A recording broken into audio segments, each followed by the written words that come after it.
Hi everyone, let us continue with a truly beautiful mind, CBSE class 9.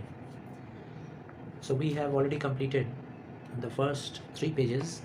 Now come to the fourth one. While जब Einstein physics के बड़े बड़े problem को solve कर रहा था, मतलब दुनिया के सामने फिज़िक्स को पॉपुलर बना रहा था, उसका प्राइवेट लाइफ मतलब उसका जो पर्सनल लाइफ है, प्राइवेट लाइफ जो वो शादी वगैरह करना चाहता था, वो प्राइवेट लाइफ ख़राब होना शुरू हो गया। एल्बर्ट शादी करना चाहता था मिलेवा को जस्ट अपनी स्टडीज़ को पूरी करने के तुरंत बाद, लेकिन उसकी माँ नहीं चाहती थी ये शादी। उसकी माँ इस शादी के ख़िलाफ़ थी और वो ऐसा सोचती थी कि मिलेवा 3 इयर्स बड़ी है आइंस्टाइन से, और 3 साल की बड़ी लड़की जो है उन दोनों में केमिस्ट्री अच्छी नहीं होगी, मतलब दोनों में अच्छा लाइफ पार्टनरशिप नहीं चल पाएगा।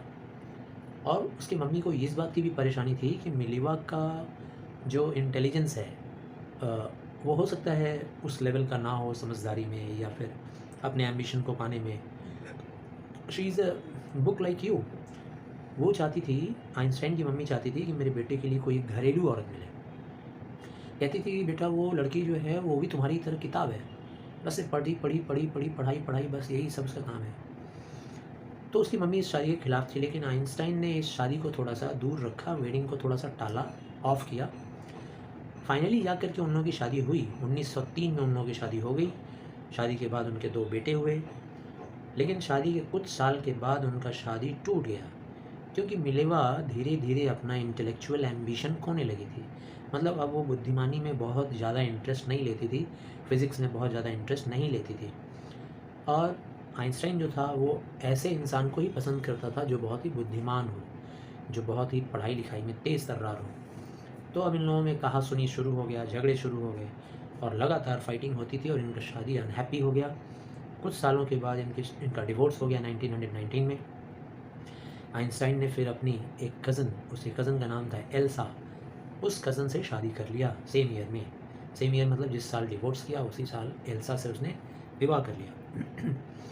आइंस्टाइन का ये जो पर्सनल चैप्टर था शादी का, ये साथ साथ चल रहा था उसके वर्ल्ड फेमस होने के। यानी एक तरफ तो वो वर्ल्ड फेमस होते जा रहा है, दूसरी तरफ वो शादी भी किया। 1915 में उसने 1915 में उसने एक जनरल थ्योरी रिलेटिविटी का पब्लिश किया। जनरल थ्योरी ऑफ रिलेटिविटी को जो पब्लिश किया उसमें उसने बताया न्यू इंटरप्रिटेशन ऑफ ग्रेविटी, यानी ग्रेविटी को लेकर के एक नई धारणा उसने बताया। यानी क्लिप्स ऑफ द सन, जब सूर्य ग्रहण होता है सूर्य ग्रहण जब हुआ 1919 में, तो उसमें प्रूफ मिल गया कि आइंस्टाइन ने जो थ्योरी निकाला है रिलेटिविटी का, वो थ्योरी 100% करेक्ट है। उसका कैलकुलेशन एकदम सही है, ठीक है ना। और कैलकुलेशन क्या था, उसने ये कैलकुलेशन बहुत पहले ही एडवांस में निकाल दिया था, जो उस दिन पता चला, यानी जिस दिन सन का एक्लिप्स था, सोलर एक्लिप्स था, उस दिन पता चला। और द न्यूज़पेपर ने ये प्रोक्लेमेशन किया कि भाई जो आइंस्टाइन है वो एक पावरफुल साइंटिस्ट है, रियली में ट्रूली ब्यूटीफुल माइंड उसके पास है। उसने ये बात पहले ही प्रूव कर दिया, जो कि आज हम लोगों को पता चला है। इसके लिए आइंस्टाइन को थ्योरी ऑफ रिलेटिविटी के लिए नोबेल प्राइज़ भी मिला फिज़िक्स के लिए 1921 में। और उसके ऊपर दुनिया भर के सम्मान और इनविटेशन पूरी दुनिया से आते रहे, मिलते रहे, चारों तरफ प्रेस कॉन्फ्रेंस, खूब शाबाशी वगैरह वगैरह। इसी बीच में नाजीज़ जर्मनी में पावर में आ गया। हिस्ट्री में आप लोग जानते होंगे, सेकेंड वर्ल्ड वॉर होने के पहले 1933 में आइंस्टाइन नाजीज़ के आने की वजह से, क्योंकि वो नाजीज़ को पसंद नहीं करते थे आइंस्टाइन, वो अमेरिका चले गए। 5 साल बाद वो जब न्यूक्लियर फिजन का जब डिस्कवरी हुआ बर्लिन में, जर्मन में एक सिटी है बर्लिन में न्यूक्लियर फिजन का जब डिस्कवरी हुआ, had American physicist in an approver. इसकी वजह से अमेरिकन लोग अप्रोवर में आ गए। भाई जब जर्मनी में डिस्कवरी हो गया तो अमेरिकन लोग क्यों पीछे रहेंगे, वो लोग भी खूब ज़ोर शोर से न्यूक्लियर पावर ट्राई करने लगे, इन्वेंशन करने के। कई तो many of them had fled from fascism just as Einstein had, and now they were afraid the Nazis could build and use an atomic bomb. अब आइंस्टाइन के समेत और भी कई लोगों को इस बात का डर था कि जो जर्मनी न्यूक्लियर पावर इन्वेंट कर लिया है, वो हो सकता है सेकेंड वर्ल्ड वॉर में उसका यूज़ कर दे। तो भाई हमारे आइंस्टाइन साहब सिर्फ बुद्धिमान ही नहीं थे, बहुत अच्छे इंसान भी थे। वो नहीं चाहते थे कि वर्ल्ड वॉर में या किसी भी वॉर में एटॉमिक पावर का यूज़ हो। इसीलिए उन्होंने एक कलीग के कहने पर, उनका एक कलीग था साथ में काम करने वाला, उसके कहने पर आइंस्टाइन ने एक चिट्ठी लिखा American president Franklin D Roosevelt को 2 अगस्त 1939 को लिखा।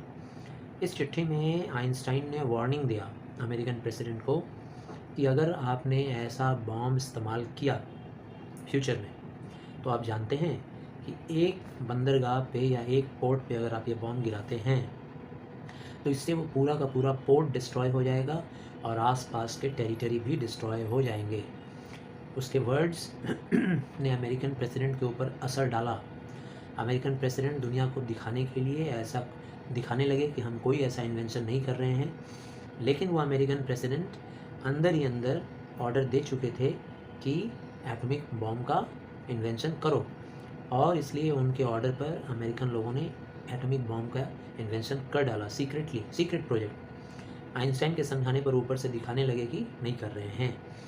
और सेकेंड वर्ल्ड वॉर में तो आप लोग जानते ही हैं कि जापानीज शहर नागासाकी और हिरोशिमा में अमेरिका ने बॉम्ब गिराया 1945 में, और उससे कितनी तबाही हुई। ये पहला ऐसा बॉम्ब था, उसको देखकर सारा संसार, सारा कंट्री जिसके पास एटॉमिक पावर था या नहीं था, सब लोग दहशत में आ गए। आइंस्टाइन ये घटना देख करके डीपली शेकन हुए, हिल गए पूरा। इस तरह का डिस्ट्रक्शन देख करके उन्होंने पहले वार्निंग भी दिया था अमेरिका को, लेकिन इस बार उन्होंने एक पब्लिक चिट्ठी लिखा यूनाइटेड नेशंस को। यूनाइटेड नेशन क्या होता है भाई? वो एक ऐसा यूनाइटेड नेशन और ऐसा ऑर्गेनाइजेशन है जो सारे कंट्री को ऑर्डर दे सकता है, जो सारे कंट्री लोग उसको अपना हेड मानते हैं, यूनाइटेड नेशंस। तो यूनाइटेड नेशंस के पास चिट्ठी लिखा, और उस चिट्ठी में उन्होंने प्रपोज़ल दिया कि भाई आप लोग एक वर्ल्ड गवर्नमेंट बनाइए, एक ऐसा गवर्नमेंट बनाइए जो पूरे वर्ल्ड को गवर्न कर सके। लेकिन यूनाइटेड नेशन ने इस प्रार्थना को खारिज कर दिया, कोई असर नहीं पड़ा यूनाइटेड नेशन के ऊपर।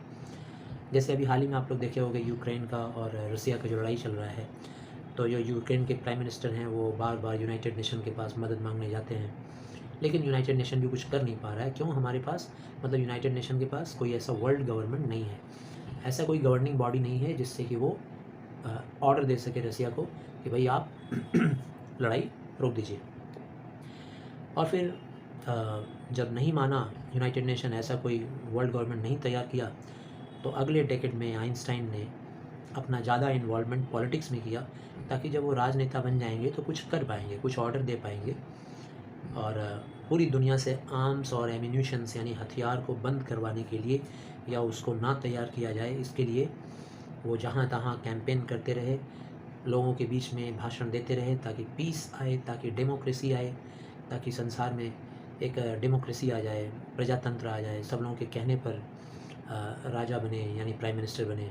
ऐसा पॉलिटिकल इन्वॉल्वमेंट तैयार होए कि कोई भी आदमी लड़ाई के लिए तैयार ना हो। आइंस्टाइन जब मरे 1955 में, 76 साल की उम्र में उनकी डेथ हुई, तो उनको आज तक सेलिब्रेट किया जाता है कि वो एक बहुत बड़े विजनरी इंसान थे, दूरदर्शी थे।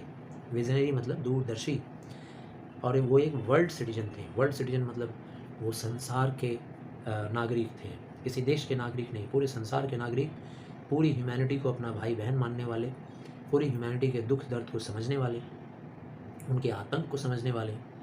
साइंटिफिक जीनियस तो उनको मानते ही हैं, लेकिन साइंटिफिक जीनियस के साथ साथ उनको एक वर्ल्ड नागरिक भी माना जाता है। तो चैप्टर को ध्यान से पढ़िएगा, इस वीडियो को बार बार देखिएगा, दोस्तों के साथ शेयर कीजिए, लाइक कीजिए, चैनल को सब्सक्राइब कीजिए अगर अब तक नहीं किए हैं तो। और साथ ही साथ सिर्फ वीडियो देखने से आपका प्रिपरेशन नहीं होगा, आपको बुक भी पढ़ना होगा 1-2 बार। और हमारे स्टूडेंट्स जिनको ये वीडियो देखने के बाद भी अगर क्लियर नहीं होता है कोई मैटर, तो वो उसको अंडरलाइन कर लें और लाकर मुझसे क्लास में पूछ लें। थैंक यू बच्चों।